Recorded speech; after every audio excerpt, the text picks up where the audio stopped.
Good evening, everybody. So glad you're here. I hope everybody's had a good day. We're going to talk about, y'all. Hi, I am Dorothy Burton, and this is Truth Behind the News, and where we like to look at with a particular eye on Texas, because a lot of people have said, so goes Texas, so goes the rest of America. Now, Steve Bannon said that. As a matter of fact, Steve Bannon is moving his entire programming here, I understand, to Fort Worth. Through the primaries. That's how important Texas is, and I welcome y'all. I'm glad you're here. Hi, Renee. I'm so glad to see you. Hi, Susie. I hope you're doing better, my friend. You have been in my prayers today. We're going to talk about three things, y'all. We're going to talk about principally three things. First of all, we're going to deal with these 10 commandments, because it's mandated in public schools, as you all know, that the 10 commandments be posted in public schools.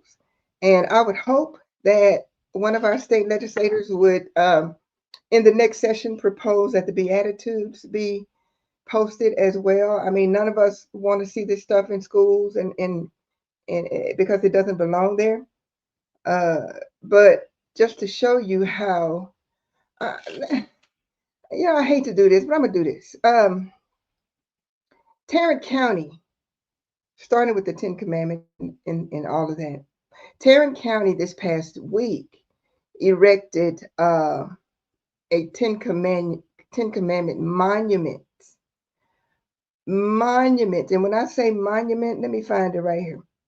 A 10 Commandment monument on the grounds of Tarrant County Courthouse. Let me find it real quick. Let's see. All right. That is how tall that thing is. I don't say that thing, but those are the 10 commandments erected on the courthouse, on the lawn of the courthouse of Tarrant County. Now, for those of you who aren't familiar with Texas, Tarrant County is one of our major urban areas. It's Fort Worth. It is home to Fort Worth, and here is the Mayor Tim O'Hare, and his family standing beside and taking pictures with the 10 commandments that were erected on the grounds of the Tarrant County Courthouse. We're talking about Christian nationalism. That is Christian nationalism at its height. Now, these people, these Christian nationalists, as a person that's theologically trained, and I don't brag about that at all, but it really irks me when I see politicians using God this way, because to them, the 10 commandments, it's like, okay, we're going to make these people really fall in line. We're going to make them fall in line. But the 10 commandments really wasn't about that. Actually, it's a vertical and a horizontal relationship.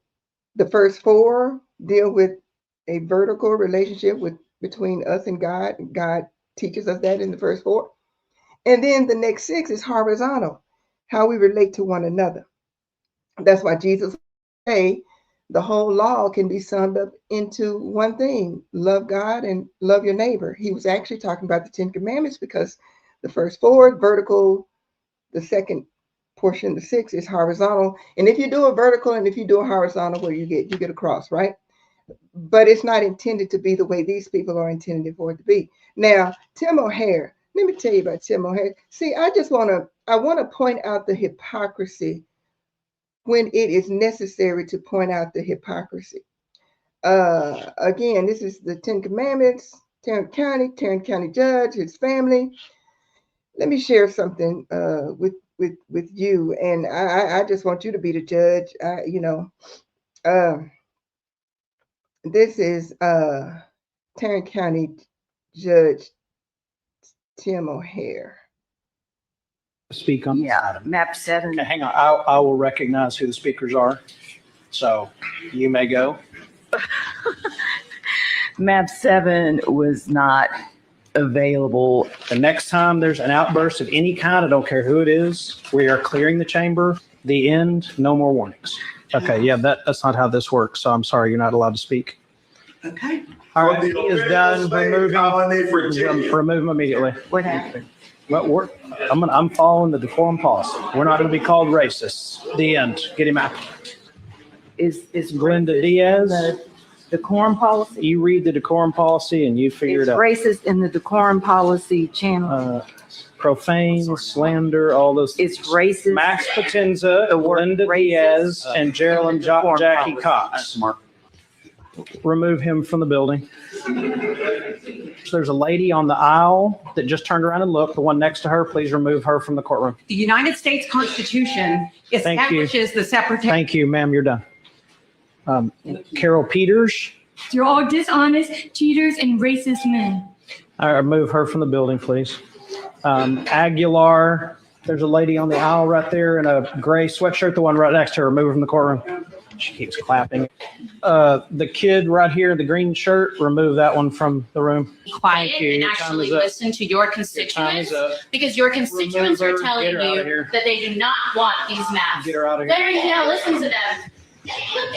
Thank you, Renee Thomas.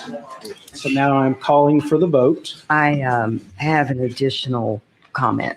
Your time is done. No, that's not true. That it is, and no, it's unless you have a majority of this court. No, Mr. Cradaville, go look at Robert's Rules of Order, newly revised, 12th edition, page 400. Do you have 12th edition? I don't have it. I guess that is the correct edition. Anyone else like to speak on this Yeah, item? map 7. Okay, hang on. I will recognize who the speakers are. So you may go. Map 7 was not.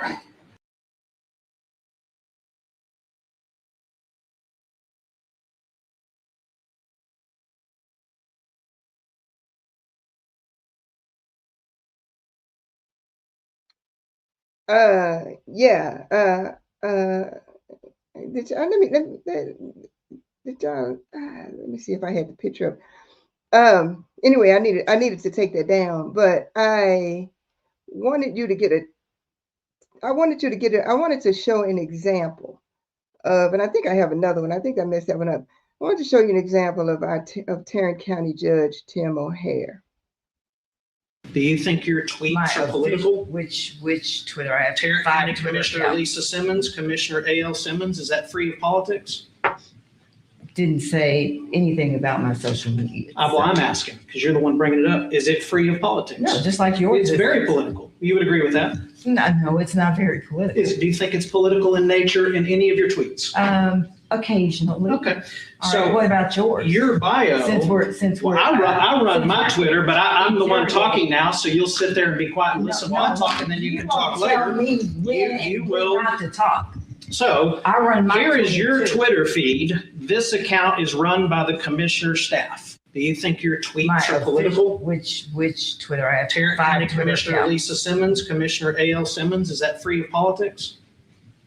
Didn't say anything about my social media. Well, I'm asking because you're the one bringing it up. Is it free of politics? No, just like yours. It's very political. You would agree with that? No, it's not very political. Do you think it's political in nature in any of your tweets? Occasionally. Okay. All So right, what about yours? your bio. Since we're. I run my Twitter, but I'm the one talking now, so you'll sit there and be quiet and listen while I talk, and then you can talk Tell later. me when You and will. when not to talk. So I run my. here is Twitter your too. Twitter feed. This account. So that is County Judge Tim O'Hare, and this is how hypocritical these people are. Let me share this with you. Those of you who don't, and I'm not ragging on Tim O'Hare at all, but I just want to illustrate the hypocrisy of the religiosity of these Christian nationalists who try to make everybody else buckle down. And for those who are not Christian, who are not theologically trained like I am, and so many others, this is not the God that, this is not God. This is white Christian nationalism. That's all it is. And Tim O'Hare, you just saw how he told his colleague to just sit there and shut up, which, you know, she's a Tarrant County Commissioner, elected just like he is.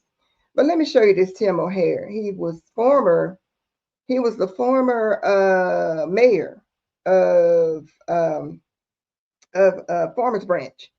And this is a quote from him back in 2012. He said, to reverse the alleged decline in property values and the perceived overcrowding of public schools caused by an influx of what O'Hare described as less desirable people who, quote, don't value education, end quote, don't take care of their properties, end quote, the council required every apartment complex in town to verify that its tenants were here legally. Now, this was way before we got to where we got to here in this country. This was when County Judge Tim O'Hare was Mayor Tim O'Hare of Farmers Branch, Texas. This is what he said too. He said, my family has been here since 1956, and almost everyone that I consider family lives here. I don't want us to have to move.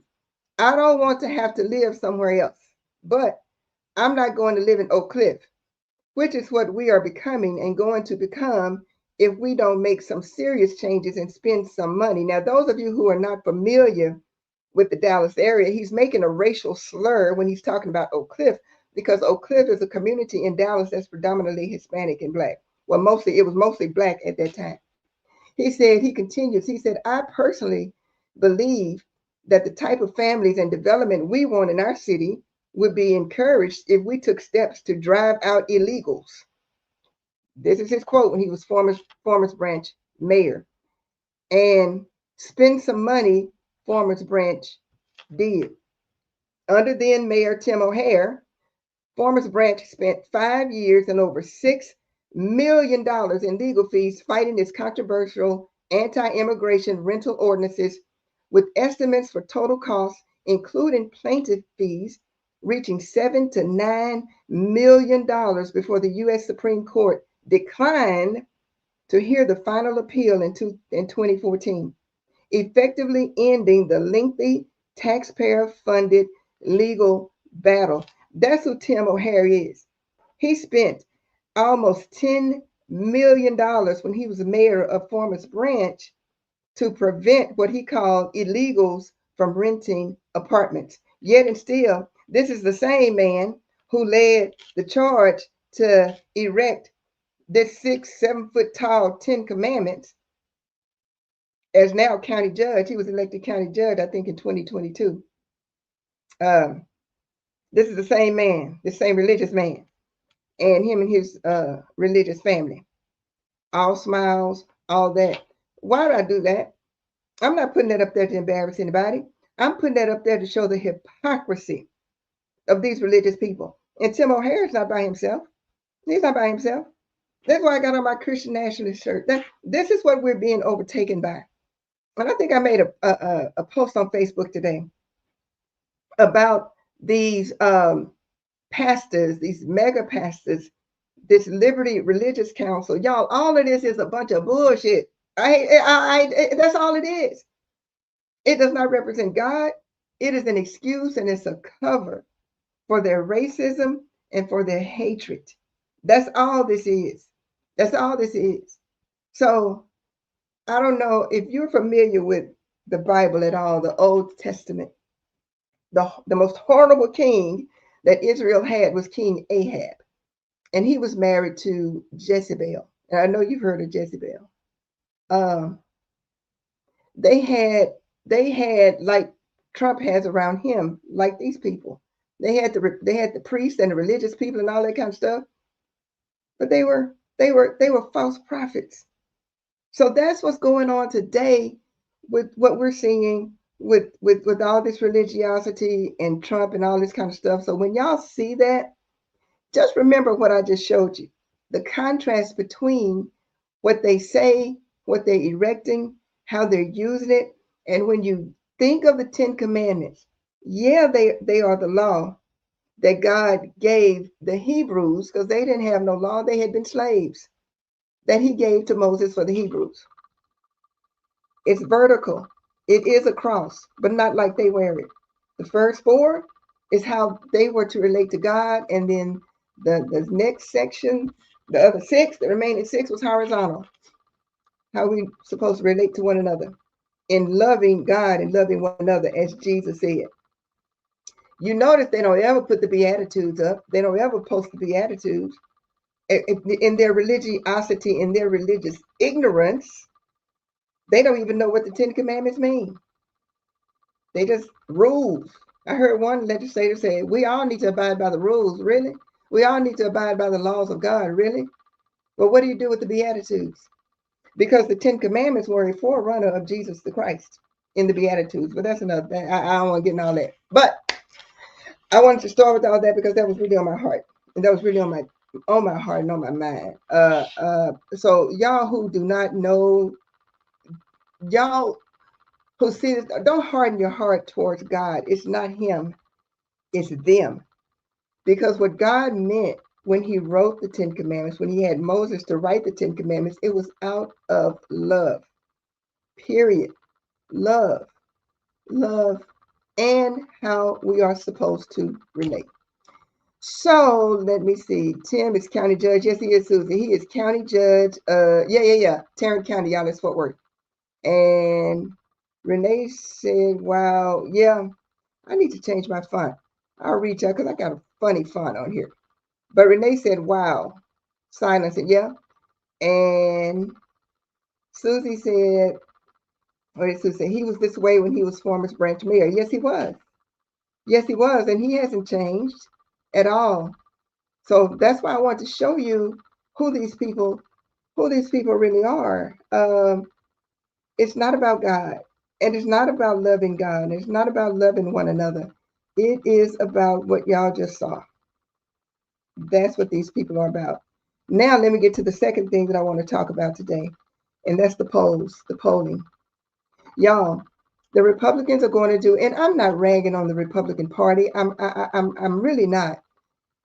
But it's the Republican Party that's doing all this nefarious stuff and doing all these things to make it more difficult for people to vote. And when I get to the third part of where I'm going tonight, it's not only going to impact Texas, but it's going to impact, I think, 23 other states. But back to the polls. So far, we have on primary day, and primary day this year, y'all, is March 3rd. You have to register to vote 30 days before. And I'm going to put a link in the comments for those who are in Texas, so you can register to vote. But this is the thing, y'all.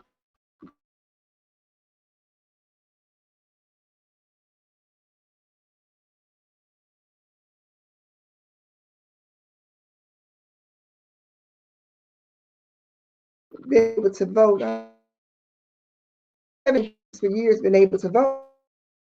In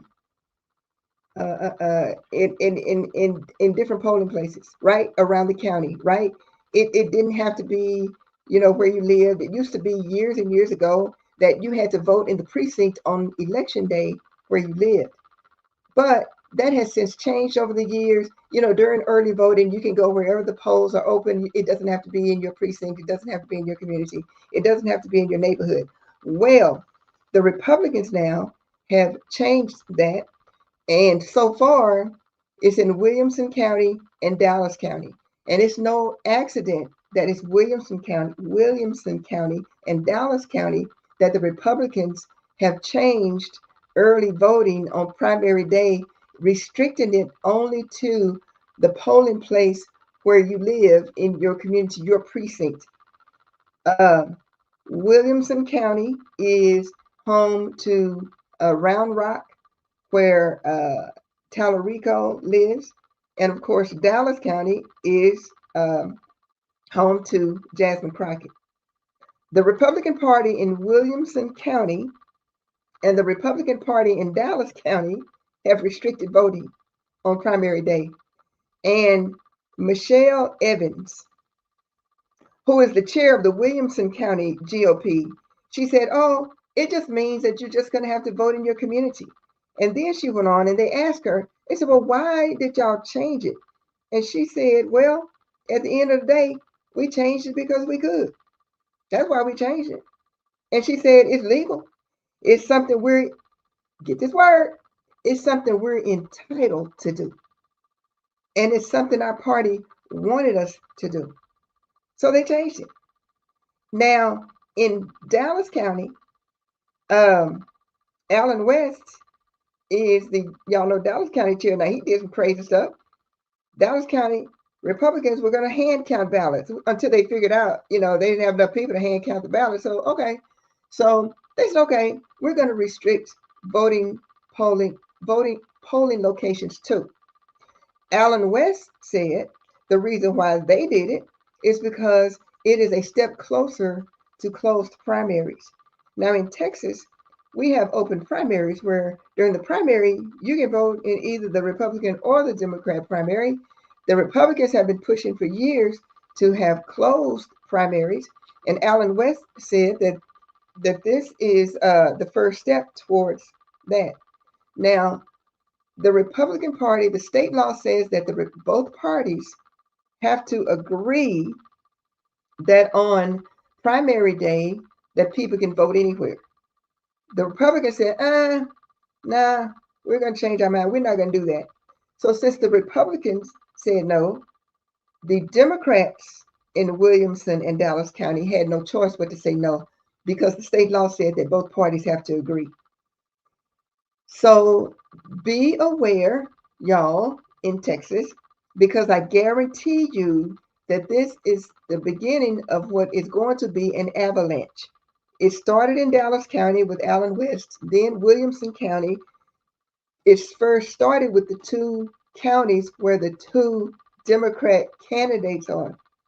But I guarantee you that the Republicans are going to do this throughout the state of Texas to limit the polling, to limit the opportunity for people to vote anywhere on election day, as we have become accustomed to.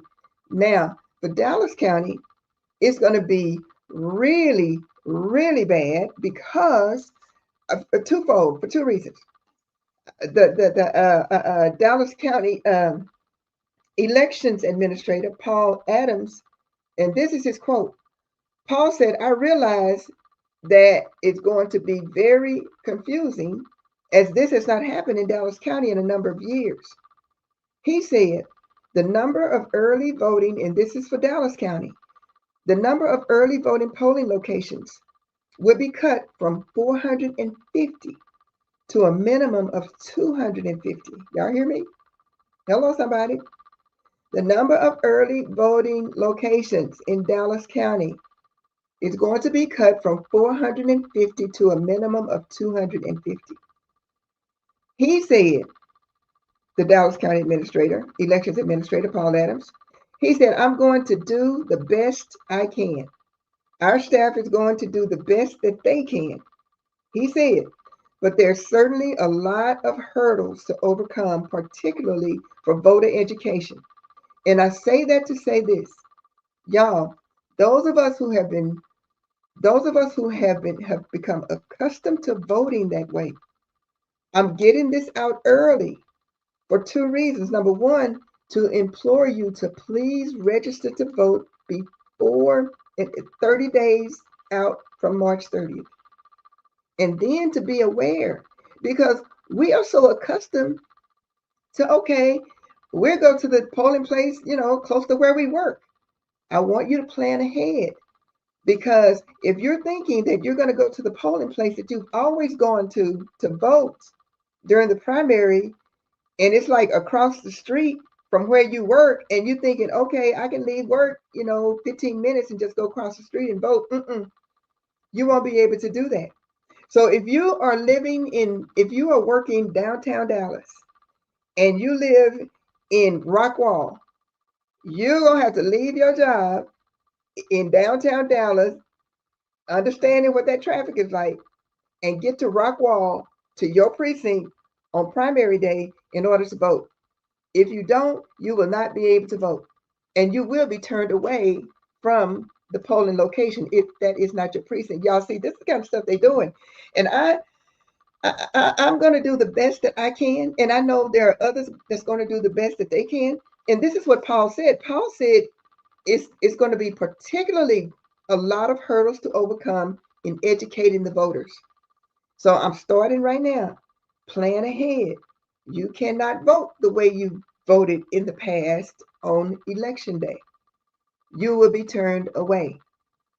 Secondly, Dallas County people, you just heard Paul say that the voting locations are going to be cut from 450 to a minimum of 250.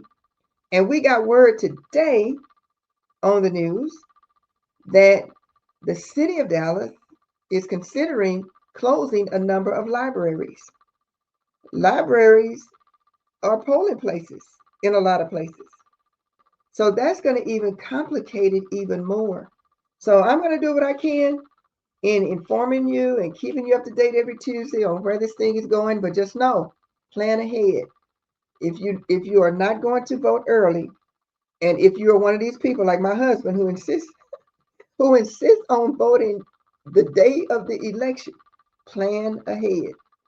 Plan ahead because you're going to have to vote in your precinct, thanks to the Republicans. That is another way of what? Of diminishing the voting power of principally low-income people and Democrats. I just hate to say it that way, but it's true. Because, why do I say that? Because it is the low-income people most of the time who depend on public transit. And if they can't get a bus or a shuttle out in time to get to their precinct where they live, and they've been used to, well, I'll catch the second bus or I'll catch the third bus because they know that they could just go across the street and vote. They won't be able to do that anymore. So if people don't have transportation and they're dependent on public transportation on election day, it's going to be very, very difficult. And I'm going to throw in there too. You see the cities, if you are in Dallas County, there are cities that are going to be holding these, get these to exit from DART, although that won't impact this time. But it's going to get increasingly more difficult. So I just want you to make a note that if you are not one of these people who vote early and you vote on election day, plan ahead, because you won't be able to do what you've done in the past. So what they are gearing up for is the closed primary, and that's what Alan West said. So right now, it's just in Dallas and Williamson County, the counties for the two Democrat candidates, Talarico and Crockett, their home counties. But you can just about guarantee that the Republicans are going to do this statewide. So get ready, because that's coming. Okay, let me see some comments. Fort Worth is a nationalist mecca. It is. Oh. Yes, it is. Dallas County, y'all. Hey, Michael Goodman. How was the Dallas County Republican Committee able to restrict without the? They agreed. They agreed. They didn't want to agree. Let me see if I have the quote from the. I don't have the quote from Cardell, but he was adamantly opposed to it, but it was nothing he could do about it because that's what state law says, that the parties have to agree. And since the Republican Party is, the party of the president and all that kind of stuff, they said no. So Dallas County didn't have a choice. The Dallas County Democrats didn't have a choice. Williamson County Democrats didn't have a choice. And Democrats across the state of Texas, if the Republican Party in 254 counties decide to do this, the Democrats in those 254 counties are going to have to do it too. Restricting voting on election day. I know it. I know. I know it. But that's why, we come on Tuesday night and we get down to business and we talk about the things that is impacting people because y'all, so much stuff is happening that it's unreal. The third thing that I'm going to get to is the most important thing and the most egregious thing to date. The Justice Department has asked, I think it was last fall, the Justice Department asked the states to turn over their voter rolls. It requested it from all 50 states. Texas, now y'all know us. Y'all know Greg Abbott. Greg Abbott couldn't wait to turn ours over. 18.4 million people, our voter rolls went to the Justice Department. And y'all know what's included on that: our date of birth, our driver's license number, and the last 4 digits of our social security number. Now, how is the Justice Department able to do this? Constitutionally, they're not. But you know, we are dealing with a man of lawlessness, an administration of lawlessness. So it doesn't matter what the law says. But let me explain it to you, because this is not only for Texas. Remember, I said they have requested all 50 states. Let me start. Yeah, that's Tim O'Hara. We don't want to talk about. Let's start here. The Justice Department says 11 states have shown a willingness to stop residents from voting at DOJ's request. Y'all hear me? And the source of this, and I'm going to put the links. Y'all know I come with receipts. I'm going to put all of these links in the comments so you can go and read these articles for yourself. But this is from State Line. And it said the Justice Department says 11 states, and y'all know I have to read this because this is also audio on my podcast. The Justice Department says 11 states have shown a willingness to stop residents from voting at DOJ's request, the Department of Justice's request. The 11 states are all led by, ain't no surprise, Republicans. But the states are Alabama, Mississippi, Missouri, Montana, Nebraska, South Carolina, South Dakota, Texas, Tennessee, Utah, and Virginia. 4 states have said, hey, we don't need no MOU. Y'all can just have our records, because see, the states would have either had to agree to avoid litigation, and it still may be litigation. They would have had to agree by MOU, a memorandum of understanding with the Department of Justice, or they could just say, hey, we don't need an MOU. Y'all can just have the records. And 4 states did that without an MOU. And I bet you the citizens of those states don't know that. Maybe they do. But the states of Arkansas, Indiana, Kansas, and Wyoming have given over their records, whatever, without an MOU. Texas is one of the 11 that has a memorandum of understanding with the Department of Justice. And I'm going to talk about that in a minute so you'll understand and know what exactly that entails. The DNC chair, Ken Martin, said the turnover of such data is tantamount to a, quote, big government power grab, and would invite privacy violations and could result in eligible voters being kicked off the rolls. The DNC, he said in a statement, won't stand idly by as the Trump DOJ tries to get access to Texas voters' sensitive information. And another quote from David Becker, who is the executive director of the Nonpartisan Center for Election Innovation and Research. He says, what the DOJ is trying to do is something that should frighten everybody across the political spectrum. They're trying to use the power of the executive branch to bully states into turning over highly sensitive data: date of birth, social security number, driver's license, the holy trinity of identity theft. So that, I don't even know where to begin or what to say about that. After the DOJ gets these rolls, they are going to, let me read, I want to tell you exactly what they're going to do. The federal government is going to test, analyze, and assess the information. And then they're going to notify the states of any, quote, voter list maintenance issues, insufficiencies, inadequacies, deficiencies, anomalies, or concerns that they found. And then they're going to return those records back to the states. And get this, they're going to after the Department of Justice go through to see if there's any, issues, insufficiencies, all that. They're going to give them back to the state, and then the state has 45 days to quote unquote clean the records by removing any ineligible voters according to the memorandum of understanding that they've signed, with the exception of those few states that just gave theirs over without an MOU. And then after the DOJ gives them to the state cleans them again.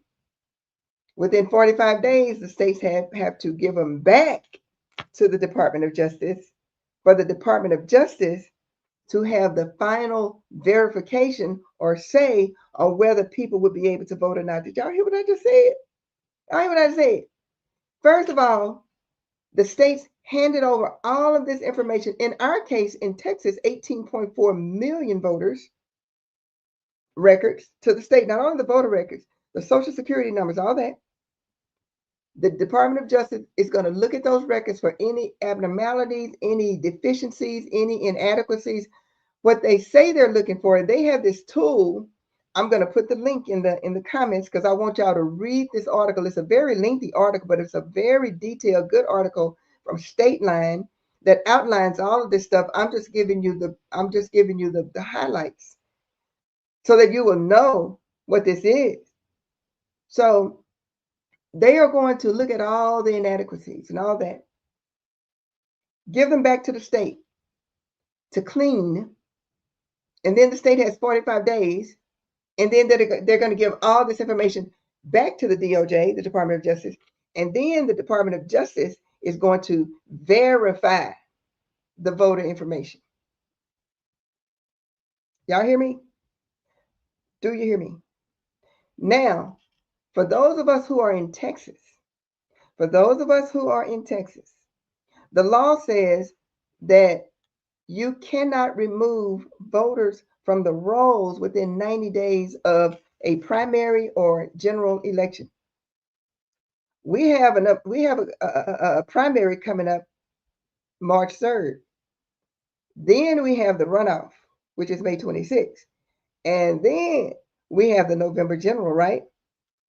So the state can't do anything until after the runoff. After that, but they're going to be working on these records before. So after the runoff, because the state law won't allow the state of Texas to do anything before the primary, before the May 6th runoff, and then they give these records back to the DOJ. What's going to happen then is this. Once they give them back to the DOJ, there's a 90-day moratorium. That 90-day moratorium is going to start August 6th. Ahead of what? I'll wait. The November 6th general. Let me take some comments and then I'm on. Y'all, I'm telling y'all this stuff. Let me see. What? No, not Florida. Not yet. Not now. Now they could have since this article from State Line, and I think this article from State Line was in January. Was in January. So no, not Florida yet. Put simply, they're going to cheat. Yeah, they're going to cheat. That's it. Now, Charles, you know, that's what they're going to do. That's what they're going to do. So, y'all, this ping pong back and forth. Let me put these, I want y'all to see. I'm going to put these states back up here again. And Tim O'Hare. Let me find them. Let me see. Let me see. First of all, let me hide that. But I want y'all to see these states. So if you live in these states and you're seeing this, if you live in Alabama, Mississippi, Missouri, Montana, Nebraska, South Carolina, North Dakota, Texas, Tennessee, Utah, and Virginia, that What I just explained to you is now what's going on in your state. In your state. The 4 states that just gave them over, Arkansas, Indiana, Kansas, and Wyoming, they just say, hey, y'all just take them. Yeah, y'all can just have them. Y'all just take them. So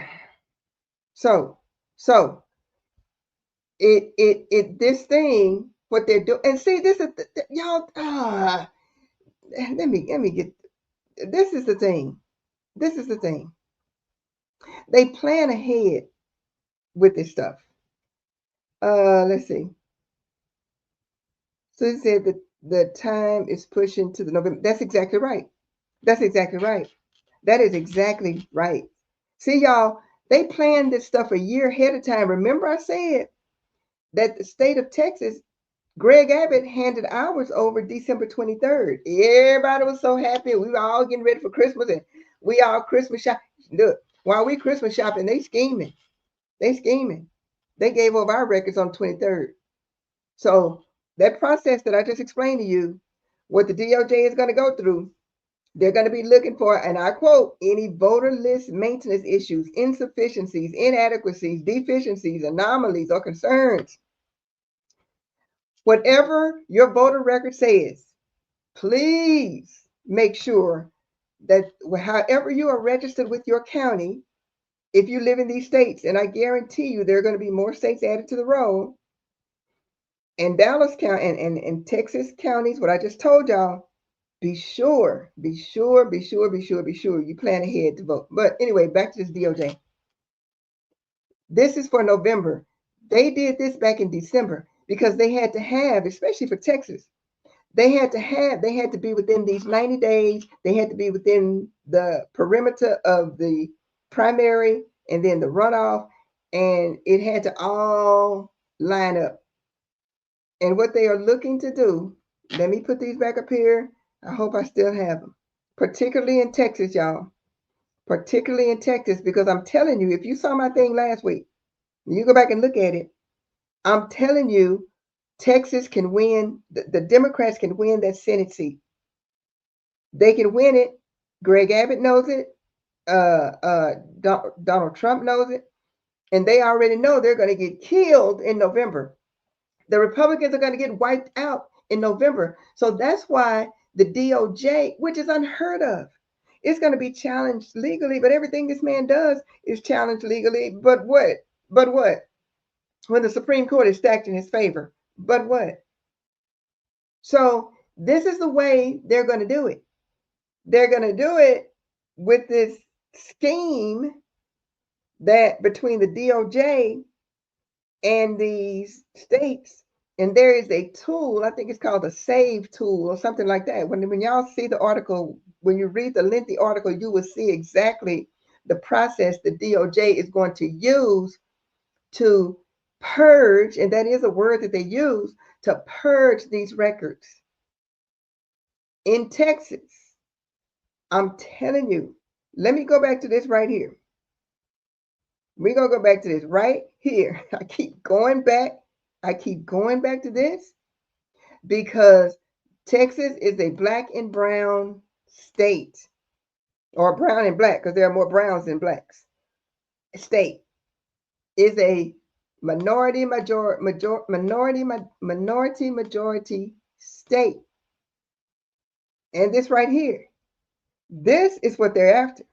Now, if L2 data, and it is solid information, this is what they're after. That 46.52% Democrats, I guarantee you, they ain't gonna look at no Republican numbers. They're not gonna look at those Republican numbers.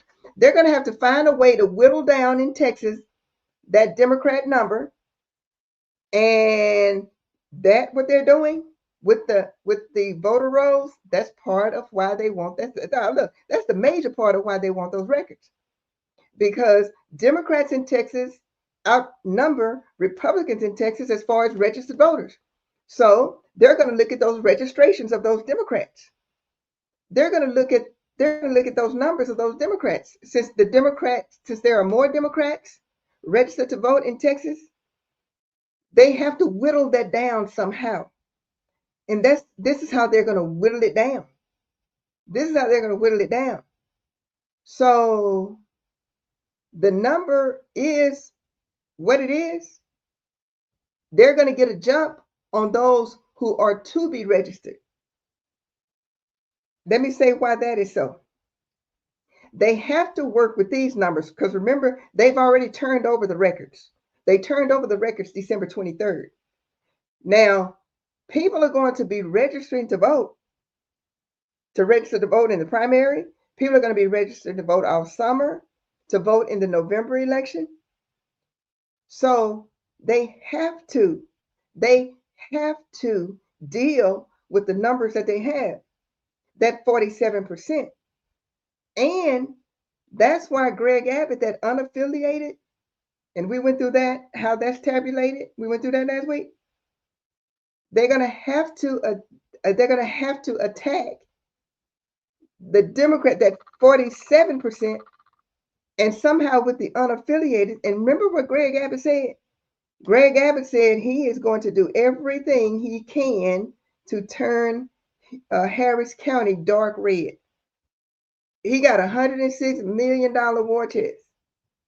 They are going after y'all, these voters, because they don't have the numbers. They know they don't have the numbers. And the only way they can win in November is to cheat by these rolls that they have gotten from these states. That is unconstitutional. That's how they're going to do it. And this right here, this youth vote, remember I said last week that a lot of people didn't know that Texas was such a young state. The average age in Texas is 36, not 73 like Corning and 63 like Paxton. But look at the vote. Look how these young people vote, y'all. They vote. They don't vote. In 2024 was the second lowest. The midterm, before this midterm, 75% 18 to 29 didn't vote. And that 18 to 29 is that population that Greg Abbott and the Republicans are going after with this push to put these Turning Point USA chapters in every public high school in the state of Texas. Because not only will they get the 18-year-olds, these people, it also gets their families and their circle of friends and their church members, right? So these Turning Point USA chapters, it's not only to get these young voters, 18, these high schoolers, but it's also to get their parents, their aunties, their friends, their church members, their football team members, their basketball team members. And if you extrapolate that out, just think of your circle of friends. Just think of your circle of friends. And that age group, they are very tech savvy, very tech savvy. So not only do they get them, get their immediate family, get their team members, their cheerleaders, hey, they get them on TikTok, they get them on social media, they get them on Instagram. And that is why they are putting these chapters where they are putting them, and Dan Patrick has put in $1 million of his own money. See, you got to think like they see. Like, it's all the Republican for so long. You got to think like a criminal. You can't think fair and square. What's that? Ain't no such thing as fair and square. The only thing is winning by any means necessary. That's what that's about. And so while people are looking at this, oh man, how horrible. They're putting these, Turning Point USA chapters, and we ought to get, the Black Panthers and the NAACP to put chapters in high schools. Y'all, it ain't even about that. It ain't about that. It ain't about that. It's about that. It's about that. That right there. 75% of eligible Texans between the ages of 18 and 29 did vote. That's what that Turning Point USA is about. And then they got this what do you call these things? not concerts, but these conferences going on all over the country. It's to capture their vote. Because y'all, they can't win otherwise. They cannot win in November. That's why I keep saying. That's why I keep saying, and I'm gonna keep saying it, and I'm gonna keep saying, I'm gonna keep saying it. This seat, this Senate seat is winnable. It ain't gonna be easy, but it's winnable. And see what the Republicans are doing, they're doing what the Democrats are not doing. They are not just organizing, they are ultra organizing from the youth to the polls to the rolls. You hear me? From the youth to the polls to the rolls. That's their game plan. That's their game plan. And it started with the rolls in December. It started with the polls in January.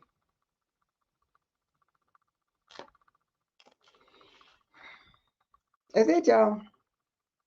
That's the plan. That's the plan. That is the plan. That is the plan. That is the plan. And that's how they're going to do it. That's how they're going to do it. Let's see. Unaffiliated are heavily leaning to voting D. I don't know. I hope so. But we don't know. Let's see. Democrats must be committed to loyalty in voting. Yes. Like in 2008, I suggest an increase our young. That's it. Y'all. That's the key. That's the key. To increase our young 18 to 45-year-olds to engage in huge numbers. Y'all, thank you. Thank you. Because that is the key. Like I said, y'all, let me see what Tanya said. The Democrats are too busy saying Jasmine can't win. If you vote for Jasmine, if you vote, Jasmine can win. That's right. It'll be harder, but she can. Now, we talked about, Opie Talarico couple weeks ago. I ain't got a dog in the hunt either way. I'm a vote, but I ain't all that. I am politically unhoused. I'm just a watchman on the wall, and I'm here every Tuesday to tell y'all what I see. To tell you what I see. And the Democrats are dividing now. Yeah, and I said it before, y'all. If y'all see my little short, I said it. The Republicans know y'all. The Republicans know the Democrats because y'all are so predictable. You're so predictable. And you have so many boxes to check. So many boxes to check. And if you ain't in that box, or you ain't in that box, hey, I can't vote for you. I can't vote for you. And it's a shame. And I'm gonna say it because y'all know I just say what God loves. That's the truth. Just because you black and Democrat, don't mean nothing. Don't mean nothing. Don't mean nothing.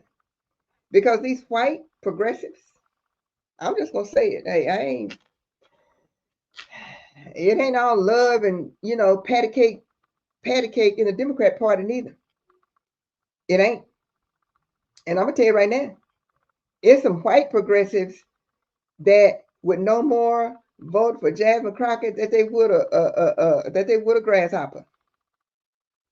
They wouldn't. I'm just saying. I'm just a watchman on the wall. I'm telling y'all. Hey, look, I'm just telling y'all what I observed. Yeah.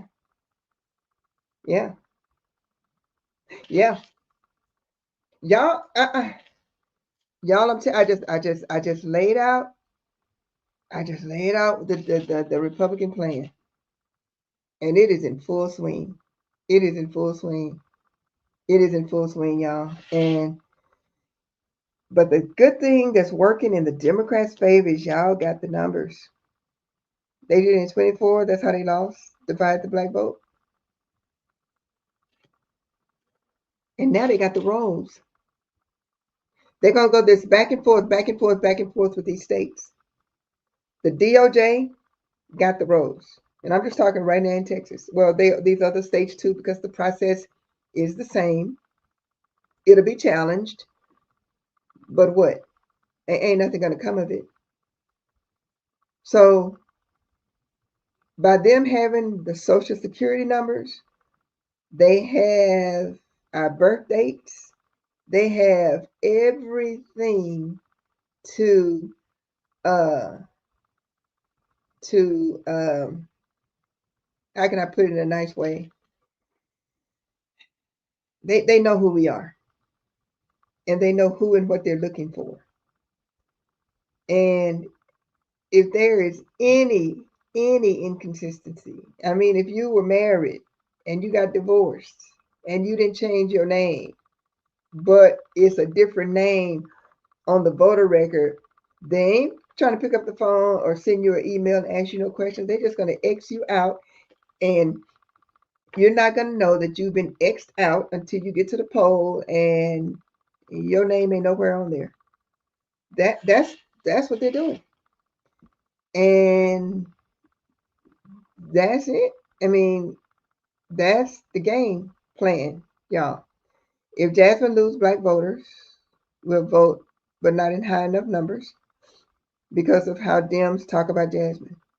Like I said, I'm just saying, y'all got a lot of factions in the Democrat Party, and white progressives, uh, white LGBTQ,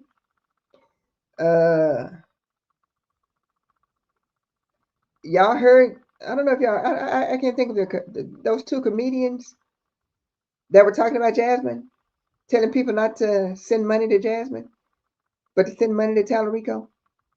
And another thing about Talarico, he's a sweet little guy, but he's not trying to make any inroads now to the black community that I can see. I may be wrong. I mean, he was at the MLK parade in Houston, but that's all I got. I'm so disgusted. I'm sorry, y'all. I'm so disgusted right now. I'm disgusted with the Republicans because I see the games that they're playing, like I just laid it out to y'all. I'm disgusted with the Democrats because I don't see where they have a. I don't know, because I'm not a Democrat, but I just don't see where they have a game plan. I just don't see where they have a game plan at all. And when I see how far down the road the Republicans are, and what I just laid out for you, what they are doing and what they have done and what they will do. I mean, it's like with these states and with the DOJ, they're playing ping pong with our information. States, those states that I showed you, including Texas, y'all here, take all our records. Y'all run them through that save tool. And like I say, I'm gonna put the link so y'all can read about it. It's SAVE. Y'all put it through the save tool. Y'all do y'all cleansing, y'all clean up. And I just told you what they're looking for: inadequacies, deficiencies, insufficiencies, maintenance issues, all that. And then they give them back to the state. And then the state do what they're gonna do to clean them again. It's like cleaning chitlins. Y'all in Texas, y'all know what I mean.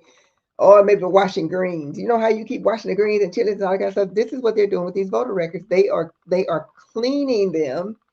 They are sanitizing them to the point to get rid of blacks and Mexicans and Cubans and Venezuelans and anybody that's brown and black.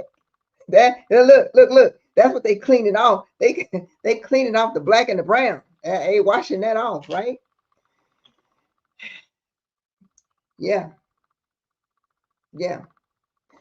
Before the save tool, that thing was used like a one-off kind of thing to just check and see if there were people registered that were illegal, that did not have a citizenship. But that's not what they're using it for now. That's not what they're using it for now. I'm just saying. I just saying. I just told y'all the game plan, and it's already in motion. They don't give a. Listen. I'm gonna say something, and then I'm gonna be through. I think I'm gonna be through. They don't really care about the primary. Don't care about that. What they care about is November, because they know they're going to get killed in November. So they're doing everything that they can, starting a year out in December, to clean these records. And in Texas, doubling down or changing the whole game when it comes to early voting. Y'all, the Republicans don't play, and they don't play, and they play for keeps. Take no prisoners. They scheme and plan and scheme and plan 2-3 years out. That's why, what was it, 3 years ago, Renee, when I did that forum and I was telling y'all what was coming down the pike, it was like, Dorothy, they ain't gonna do that. I go, yeah they are. Yeah, they are. and yeah, they did. Yeah, they did. It don't matter. They don't care. Look, they don't care if it's Jasmine, and they don't care if it's Talarico. They really don't. But I'm gonna tell you. Okay, I'm gonna tell y'all right now. They fear both of them. Remember, I said I was gonna talk about the coalition. Why they fear? Why MAGA strategists fear Texas? And see, I heard Chuck Schumer say the other day, Texas is like, okay, it's a maybe, but they ain't putting a whole lot of stock in it. If the National Democrat Party was as astute as they need to be, they would be pouring money into this race, because this is the race that scares the Republicans more than any race that's going on in the country. This race right here. That's why Steve Bannon is moving his operation here through the primary. He knows it. The Republicans know it. The Democrats don't know it. But either one of these people, Talarico or Crockett, with the numbers behind them, with the momentum behind the Democrats, the Republicans know the Democrats can win. That's why they're so serious, y'all. That's why they're so serious about shutting down these polling places on election day.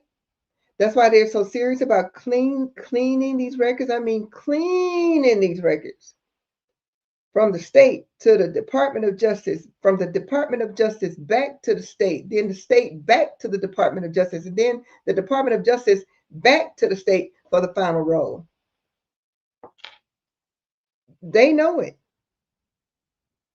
They have to, that's why them's lost. They need to invest.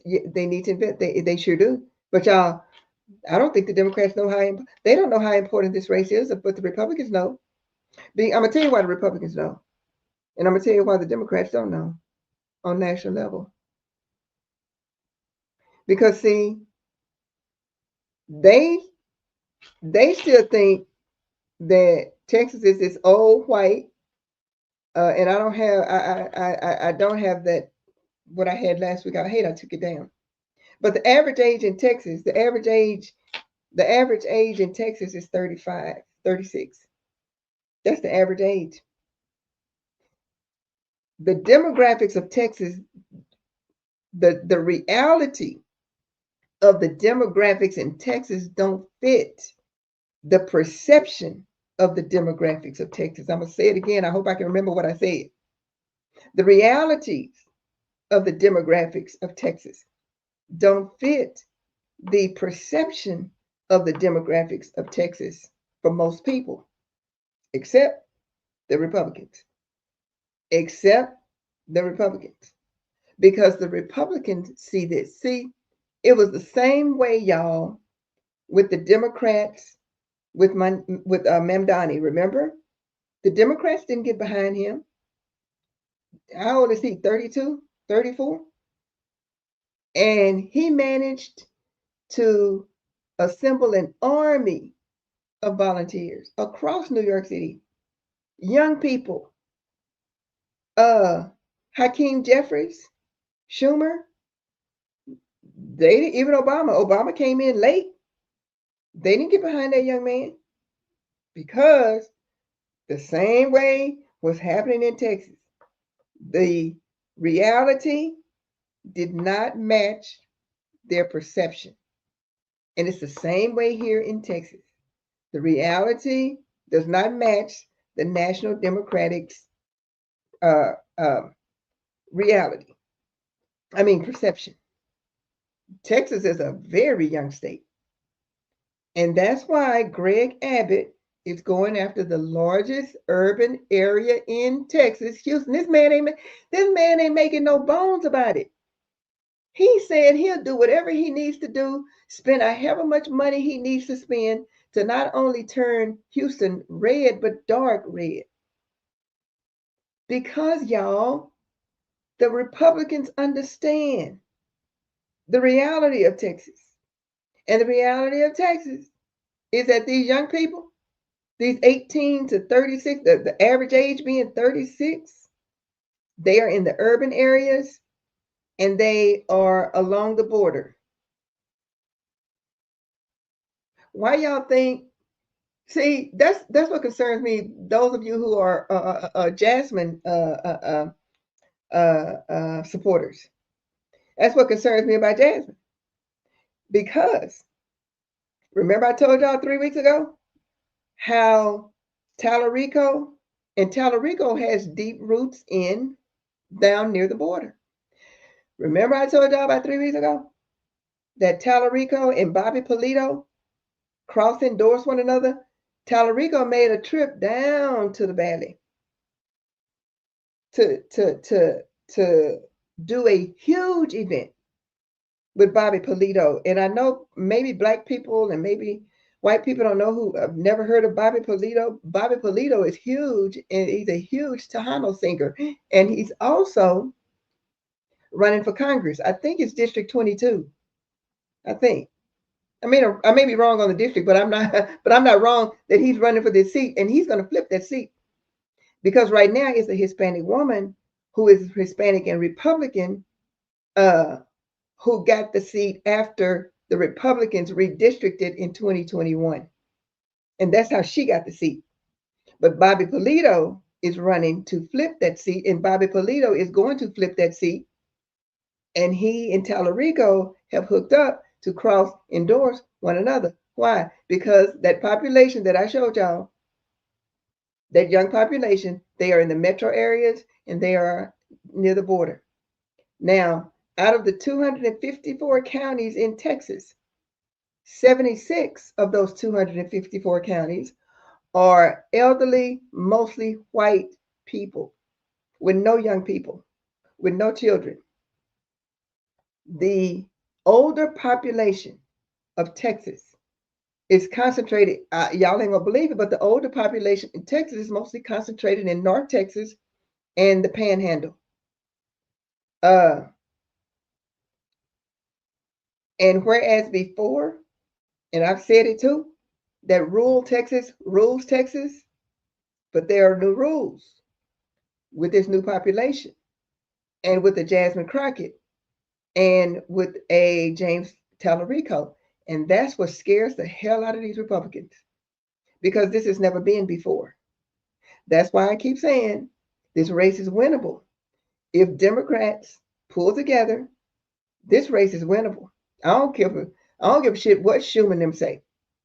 Just like Mandami, he didn't care that Schumer and them didn't endorse him. He knew what his city looked like. And if we were smart, we better know what our state looks like. And, you know, it ain't what people think it look like. And Greg Abbott and the Republicans, they going right under the radar. They go, look, they sliding right under the bar to get to the population that they know is rich with votes. And that's the young people. That's the young people. Because that's what Texas is. And I'm telling y'all, wait, I want to make sure I get y'all comments because I just don't want to sit here and talk. And we almost dug out. Let me see. And I want everybody to see. Jasmine was in Amarillo today, standing with the Tyson workers. Good, good, good. I see it. Good, good, good. The Democrat strategists should focus on the 16 to 22 year, 18 to 22 year. Their records primarily would be clean. They sure would be, and untarnished. DOJ won't be able to touch them. Oh, that's smart. Somebody ought to tell that to the Democrats. Democrats, are y'all listening? Absolutely, yep. So that's to say, y'all, it's numbers and it's strategy. And the way Republicans think, and I'm gonna tell you the way they think, because I was 140 years. They think strategically, and they think ain't no biblically. They think strategically and they think way down the road, right? That's why I know that they see what the Democrats aren't seeing. And that's why, oh man, that's why all this big deal with Charlie Kirk, all this money, man, didn't y'all think it was odd? Didn't you think it was odd? Why would Greg Abbott mandate and then threaten high schools, threaten school districts if they didn't allow these Turning Point USA chapters in their schools? That's why. They ain't going after these old people. That ain't where the money, that ain't the money shot. The money shot is these young people, y'all. And they have to make up for lost time. You know why I'm saying they have to make up for lost time? And that's why they have to grab as many young people as they can at one time. And where are the most 18-year-olds? Where are they at? They are in these high schools. And they don't have a whole lot of time to waste. Why? Because they see what the Democrats don't see. They have to hurry up. They have to have this big push to get these young voters. Because when they look at the Democrat side, it's like, okay, it's like this really, really pretty lady or this really, really fine, good-looking guy. They look in the mirror, but that ain't what they see. They see somebody really ugly and all that in them. That's the Democrats. They're not seeing realistically. They're not seeing themselves realistically. There are more young Democrats than there are young Republicans. So the Republicans got to go fishing. And they going fishing in deep water. And they putting a whole bunch of money in this deep water fishing. Because they got a whole lot to make up for. They know it. The Democrats don't know it. But the Republicans see it. The Democrats don't see it, but the Republicans do. They see it. They see it. Get in it, yeah. Yeah. Yeah. Get to the HBCUs, y'all. Yes. And the Divine Nine, y'all. Don't we all got, I'm saying we got youth groups. We got to use what we got. And that's why I said the coalition that they see, why this race is scaring to death MAGA strategists. All that I've talked about tonight. This is why Jasmine Crockett and a James Talarico scares them to death. Because a James Talarico and a Jasmine Crockett looks like Texas. They do. And they're Democrat. The Republicans have to do they look, it's like putting lipstick on a pig. They got a whole lot of makeup to put on. The Democrats, not so much. They got the natural beauty. They got the natural youth. But, I'm sure it is, but they don't vote.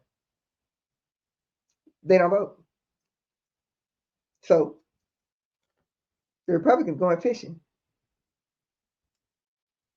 Because they got to make up for that. And Greg Abbott is going to spend however much money he needs to spend. He's going to threaten these high schools. Y'all will have these chapters. And I heard somebody say the other day, and I just kind of laugh at people sometimes. I'll be like, what do people thinking? People saying, okay, somebody I started on Facebook. Like, why are they worried about a club, in a high school of like 700 kids, and it might be, a club of maybe 20 kids. It ain't just them 20 kids. It's the multiplier effects of those 20 kids. Their circle of friends, their church members, their family members. It's the multiplier effect, y'all. And that's what Greg Abbott knows. That's what Dan Patrick knows. That's why Dan Patrick came out of his pocket for $1 million. Y'all, they don't throw good money after the bad. They don't throw good money after I'm telling you, they ain't gonna get that kind of money where there's not a substantial return. And they are betting on a substantial return. Because they know what the numbers are. And they know what a Jasmine Crockett and a James Talarico can bring. They can bring the young vote just like Mem Donnie did. Just like Mem Donnie did. The Republicans ain't got that. They ain't got that. That's why these rich old men, they got to have a whole lot of money. Get these young wives. That's all they got. That's all the Republicans got. But they're going to use it to the hilt. They're going to use it to the hilt. And that's how they're going to get this race. That's how they're looking in November to win. With these scrubbing these rolls like that, like what I just told you. And limiting as much as they can the opportunity for people to vote. That's what they're going to do. And going after these urban youth. And the thing about it, y'all, the Democrats are way behind the 8 ball. Way behind the 8 ball. That's what's concerning. Yeah. That's all I got. I'm going to say it. I'm going to keep saying it because it's possible that Talarico, that Democrats can flip this seat. Democrats can absolutely flip this seat. That's why the Republicans in this state, from the governor down on down, are losing their mind. And that's why Steve Bannon is coming here. Y'all look in the mirror and look at who you really are. I keep going back to Mem Donnie. And I keep going back making the comparison because it's the same. It's the same. The average age, I think, in New York City was like 32. Average age in Texas is 36. Ain't much different. Except they saw it. They saw it. Here, the Republicans see it.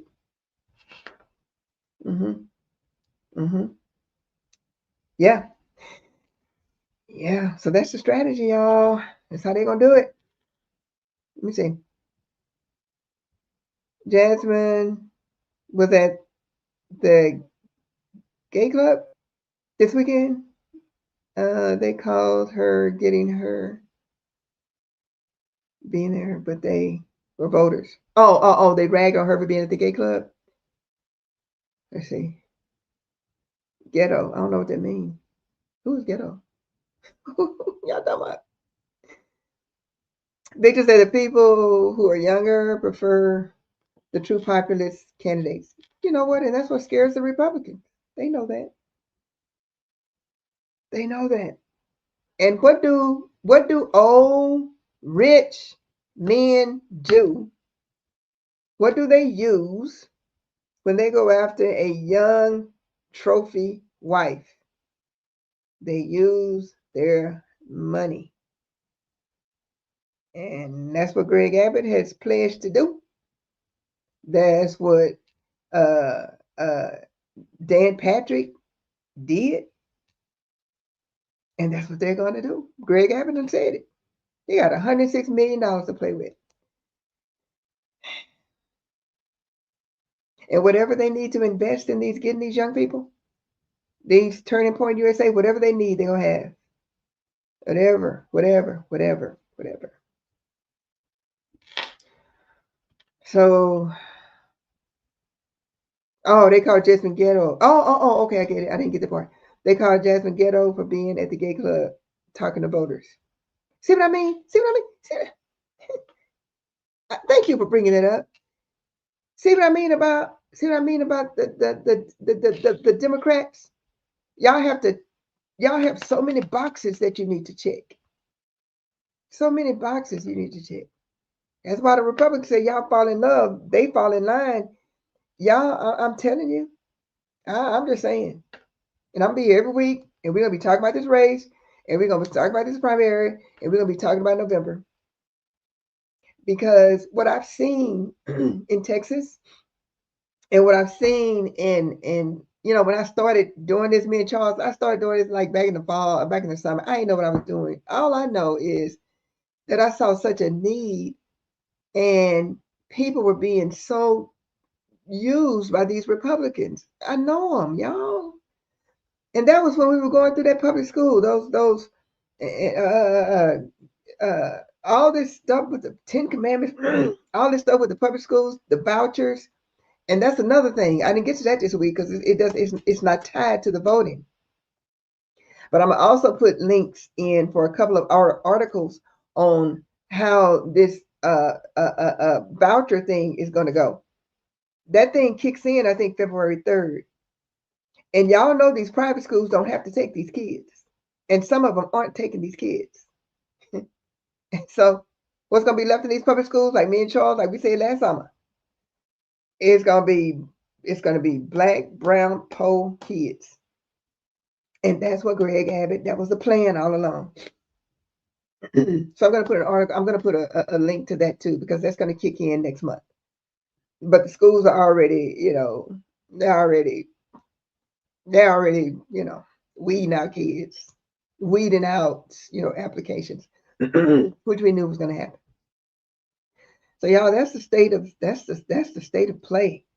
That's the truth behind the news. When y'all so when y'all hear they worried about the primary, worried about the primaries, and it's going to be a bloodbath in November, don't y'all? That's true. But understand what's going on behind the scenes, what the DOJ is doing and the deals they've cut with these states to make sure, however, by hook or by crook, that it's not that. So just keep that in mind when you hear that. Just know this other stuff is already in motion. And the DOJ is saying that for the states that don't comply, they're going to sue them. And the states that are saying, well, it's unconstitutional what you're requiring us to do anyway. So it's going to be tied up, just like Donald Trump. What he does, he ties up things in the court. And this is how these voter records. The fight is over these voter records. It's over. Excuse me. It's over these voter records, and that's how they're going to stave off what is sure to be a massacre for the Republicans in November. But not if they can get to these records first. Not if they can work with these states to clean these records first. And so far, I think they've sued California because California told them to go stick it where the sun don't shine. So far, it's been all Republican states, and it's going to be the red states, including Texas. We will always be in there. The voucher play was the biggest. Yes, it was. Yes, it was. Yes, it was. Got to do one on Texas 2036. Yeah. Yes. That's another one. Have y'all heard of Texas 2036? They got a website. I'm gonna put the link there too. It's a plan and scheme too. Y'all, all I can tell you is just be diligent and read the newspaper. Not so much just dead scrolling through Facebook. The Republicans are scared. They are scared of this race. The MAGA strategists are scared of this race. And I just told you all the reasons why they're scared of this race. And the Democrats just have to see it. And the way they're going to steal this race from the Democrats. See, we're talking two things here. We're talking the November election. And we're talking the Senate race, the Senate election. And the way they're going to steal the November is what I just told you with these rolls, these voter rolls that they have gotten from the states. They're going to clean, get back to the states to clean. States are going to get back to the DOJ to clean. And then finally, they're going to give them to the states to say, okay, they're clean enough after four rinses. Okay. That's how they're going to do it in November. But this Senate race with these two dynamic young candidates, and I'm talking strictly Texas here now. Before I was talking the November election in those 23 states so far. It's going to be more states that's going to, hand over their roles. That's how they're going to do it in November. But for Texas, y'all, for here, what scares them, what scares MAGA strategists more than anything is that James Talarico and Jasmine Crockett look like Texas. Their candidates don't. Democrats, there are more registered Democrats in Texas than there are Republicans. There are more blacks and browns in Texas than whites. Every indicator is in the Democrats' favor. So the Republicans are going to have to do things that old people have to do to attract away from these dynamic young candidates, these young voters that didn't vote. So that's why this race, this Talarico Crockett race, scares them to death.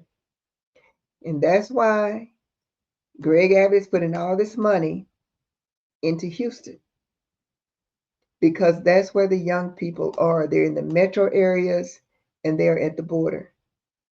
And that's what they're going after. And that's the plan. That's the plan. If they cannot turn, and I want to make sure I get everybody's.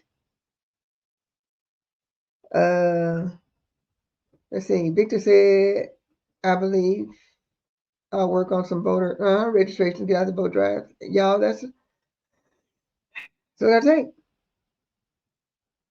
So that's why this race them.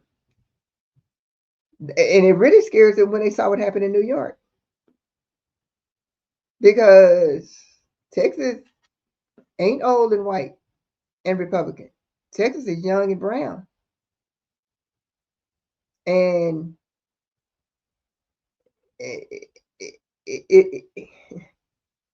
it's just unorganized. Like who said it? Roland Martin. He said Texas is not a red state. Jasmine said, I said it too. We're just a non-voting state, but I think Roland is better. He said it's an unorganized state. And that's what it is. That's what it is. It's an unorganized state. We need to spread the word, strongly to our young up and coming voters, yes, that they have the power to change Texas. Yes, they do. Yes, they do. And I would say this too, because I had a show about this too. And I had some young people on who run for vote. I don't know why it seems as though Democrats are afraid of these young, bright, up and coming candidates. It just don't seem like, see, the Democrats, the Republicans have a deep bench. The Democrats have a deep bench. They just keep them suppressed. Whereas the Republicans don't. They don't. And the Republicans now know, hey, they ain't got the, yeah, I say they don't have nothing to lose. Yes, they do. They have the state to lose, and they know it. And they know it. And they know it. And they know it. The treasure trove for them was Turning Point USA. The treasure point, somebody said it here tonight. The treasure trove for us on the Democrat side, these HBCUs are in our sororities, in our fraternities, our churches. Like Roland said, we're not organized. They are organized. How many? I wish I had looked up the number. As big as Texas is, y'all, can y'all imagine how many high schools there are in the state of Texas? As many high schools as there are in the state of Texas, that's how many Turning Point USA chapters there are going to be, because they're going to be in every high school. So extrapolate that out to the possibility of how the multiplier effect that will have. They ain't playing. I worked with Battleground Texas, Tejas, back in 2012. They went after GOP voters to try and convert them. I told them then, register people, give them something to vote for. The Dems need to adopt the GOP 1956. Maybe I'm saying it wrong. Campaign, platform. I believe it would happen.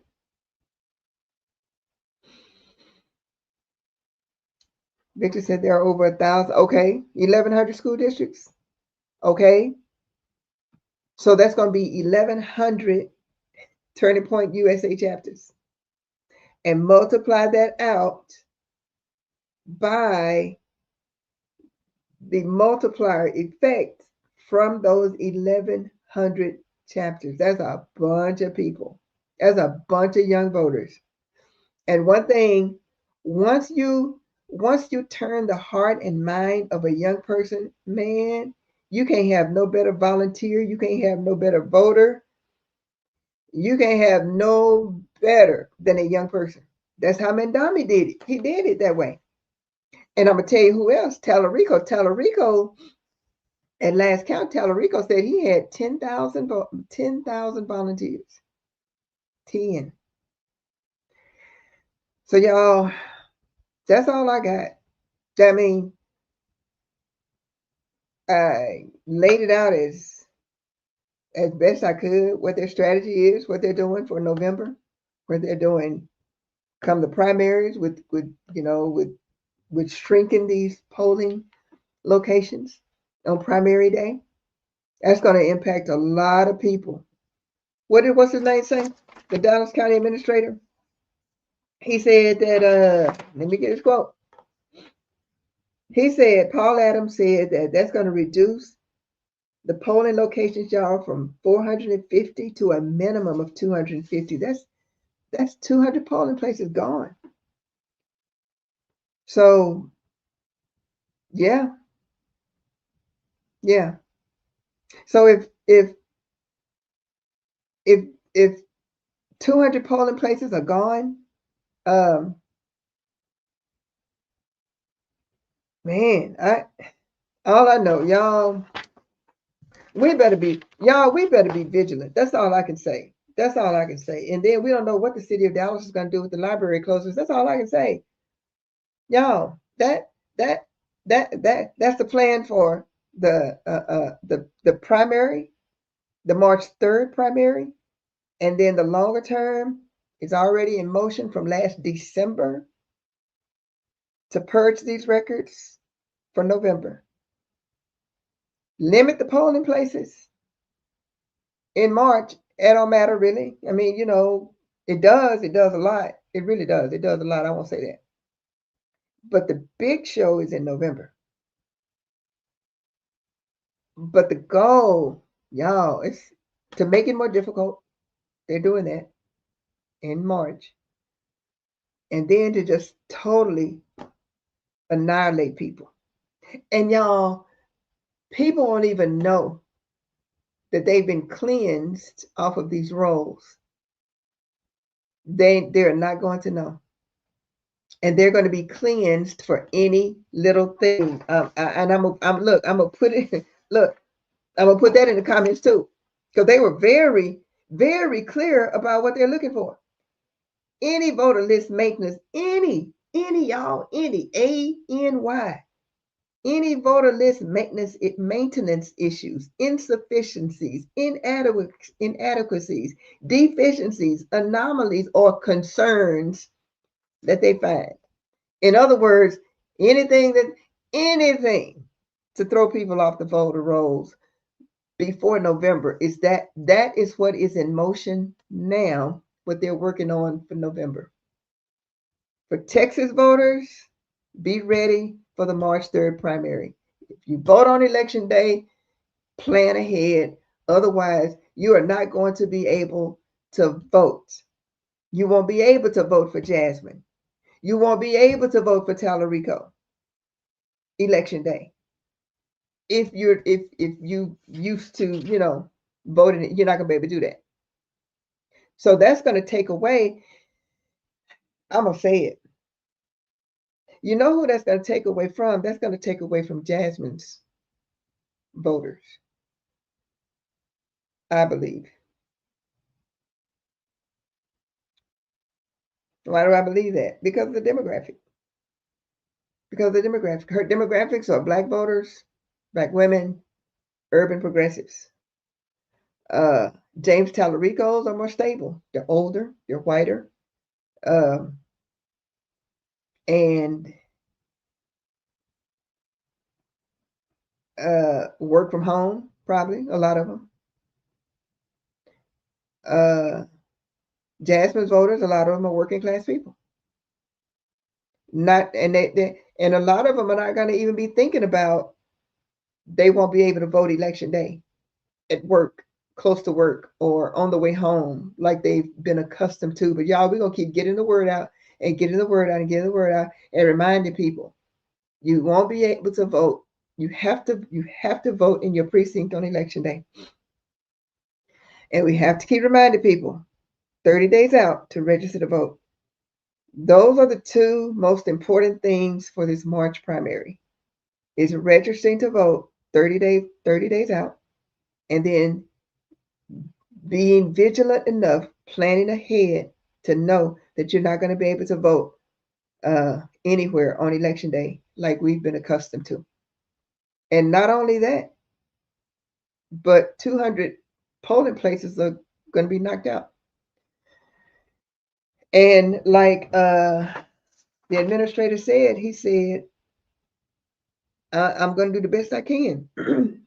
The county elections administrator said, he said, our staff is going to do the best they can. He said, but there's certainly a lot of hurdles to overcome, particularly for voter education. So if you are in an organization, if you are in a fraternity, if you are in a sorority, educate your people, because things have changed. Thanks to the Republicans, things have changed. And because of that change, it's going to impact, I would say, Jasmine Crockett's voters more than Talarico's voters. Yeah. Whether that's by design, I don't know. In November, it's a different thing. It's the voter. It's the states that are now in cahoots with the Department of Justice to cleanse, really cleanse the voter records. And that's going to impact Black and brown voters more than the regular population. Because if you have a name, a last name, and remember, they have our social security numbers, or the last 4 digits. They have our birth certificates. They have all of that. And 4 times to cleanse the list.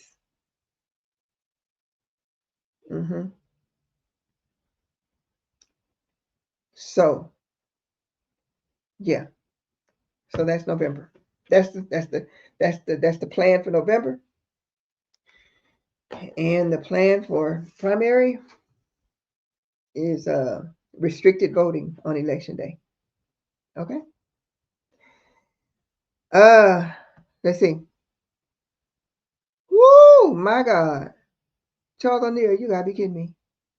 Charles said it's between 3,400 and 3,500 high schools in Texas. Ooh.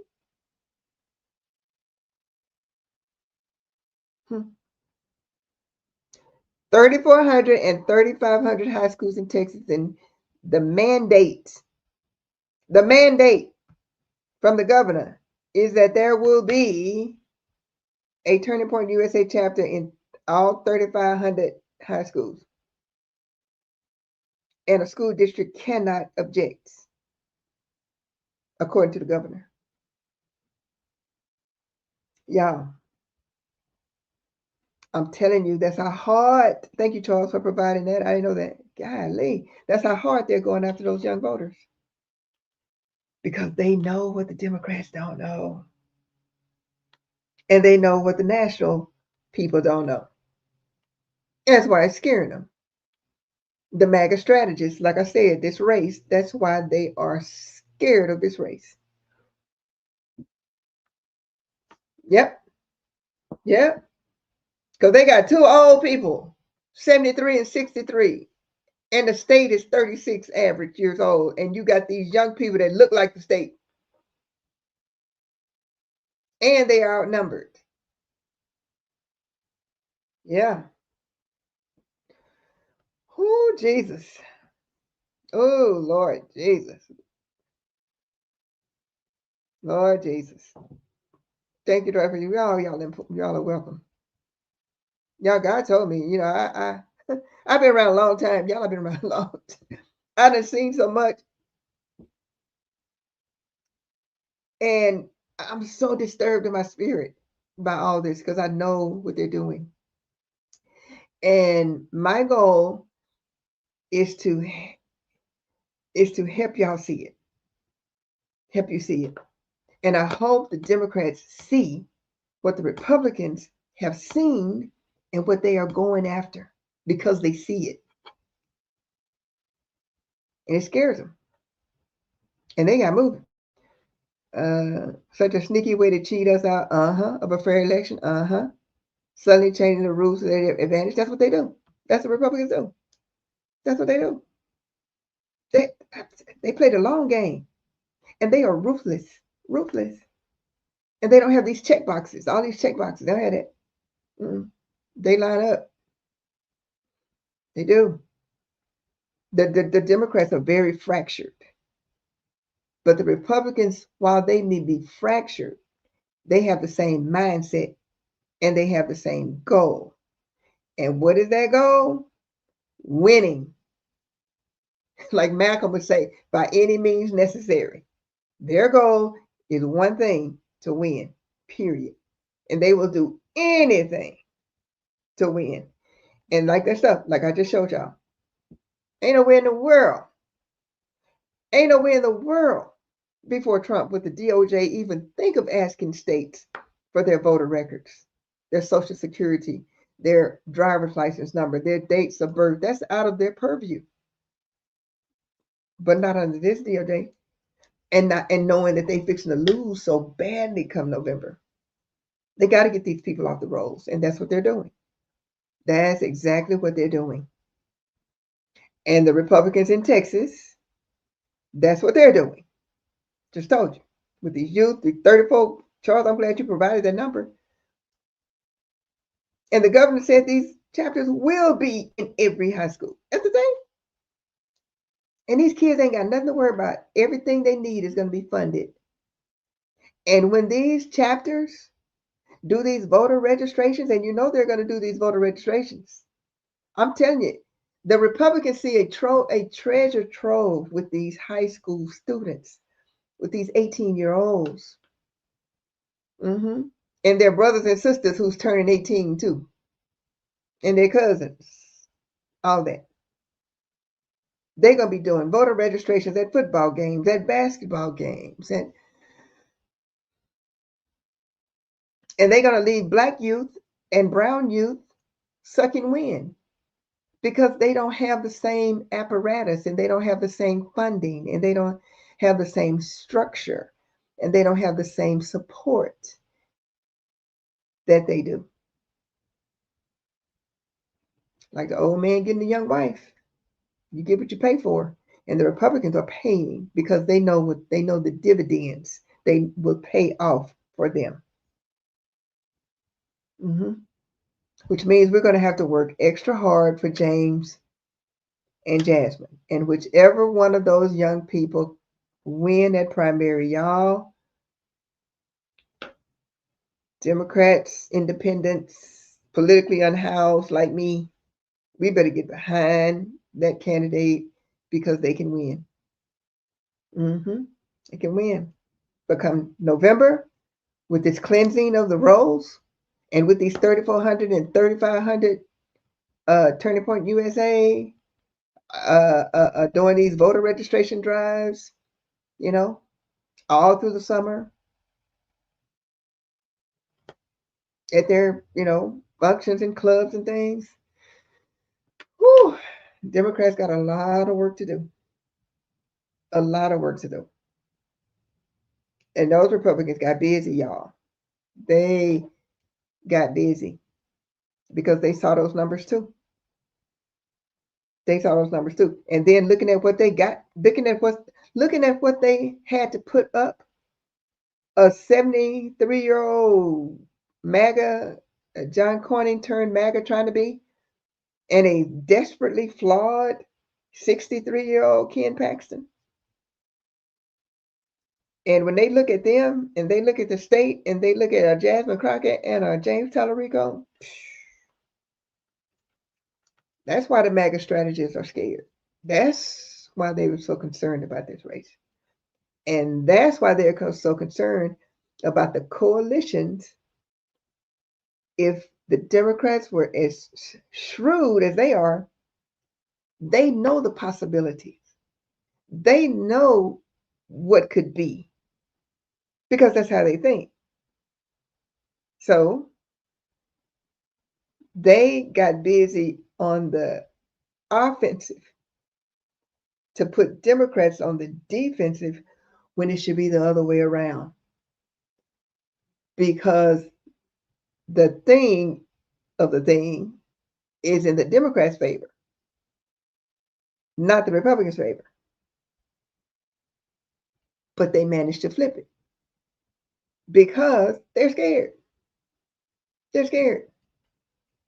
So they're going to put the Democrats on the defensive when actually everything in the Democrats' favor put them on the offensive.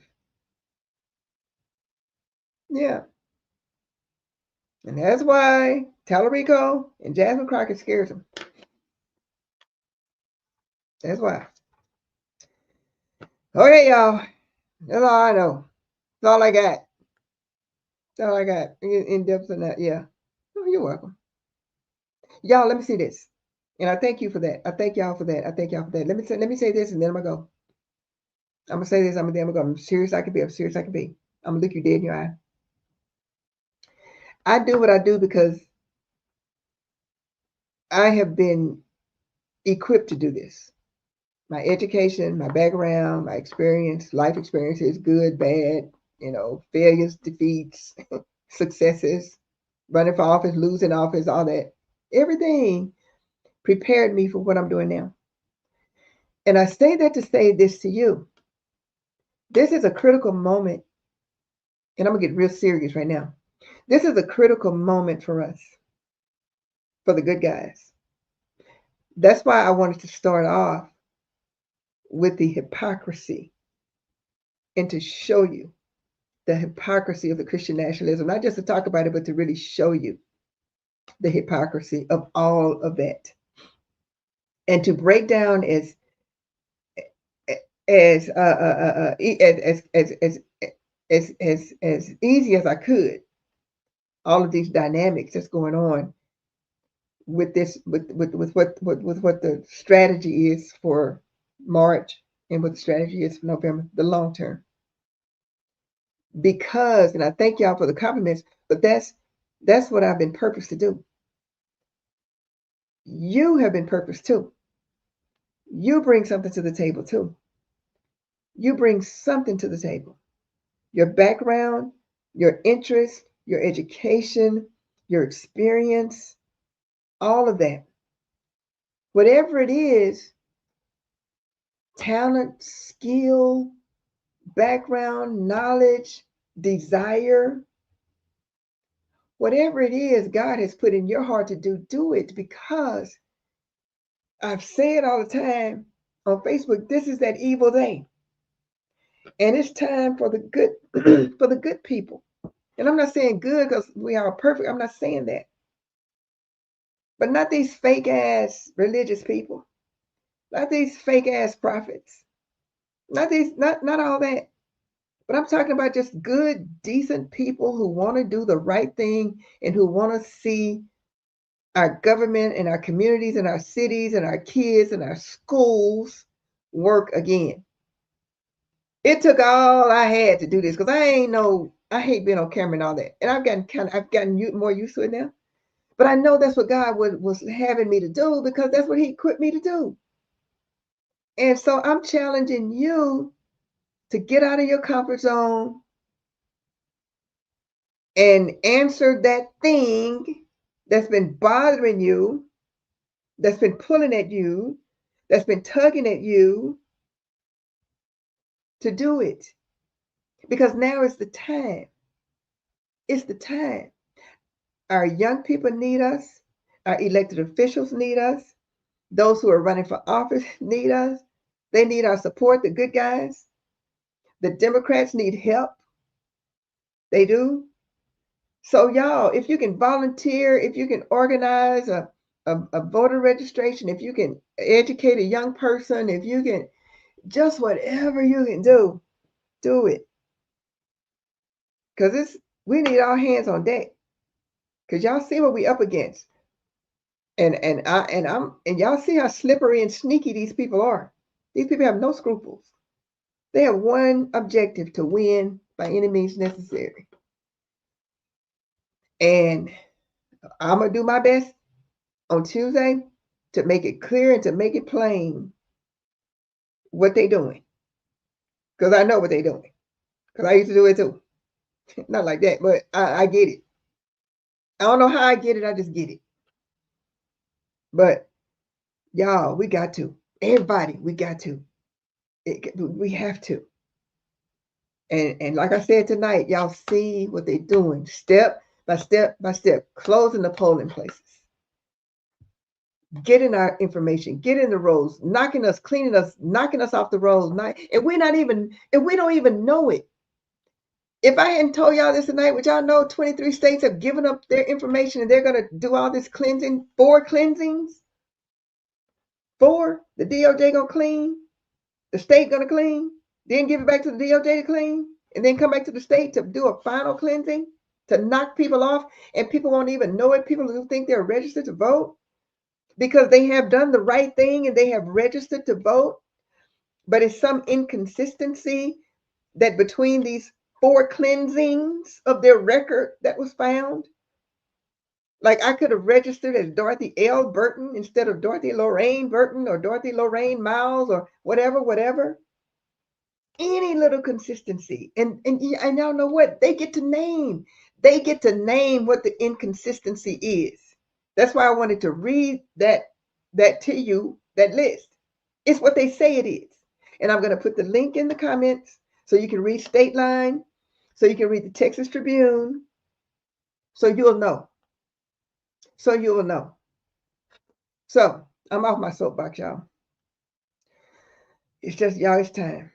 Y'all, we just got to do it. We just got to do it. It's up to us. It's up to us. It's up to us. And we see what they're doing. We see what they're doing. So I'm going to keep doing my part as long as the Lord give me strength and health and all that stuff. Y'all do your part. We got to do our part because it's 24/7 with them. And if you're in Texas, like I said, the MAGA strategists are scared to death of this race. Scared to death. And they would not be scared to death if they did not know that they could lose this race. And they could. They know it. They know it. Now we know it. And so now we're going to get busy. And like I said, whichever one of these young people, y'all vote, vote, vote, vote. And whether it's Talarico or whether it's Jasmine Crockett, we got to be there for them. We have to be there for them. Have to.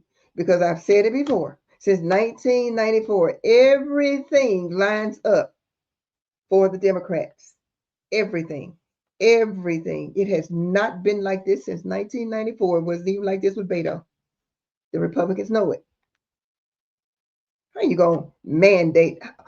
Don't you, okay? I'm gonna say this one last thing. Then I'm done. Don't you think it's odd and strange for the governor of a state as big as Texas to mandate that a teenage club be in every high school?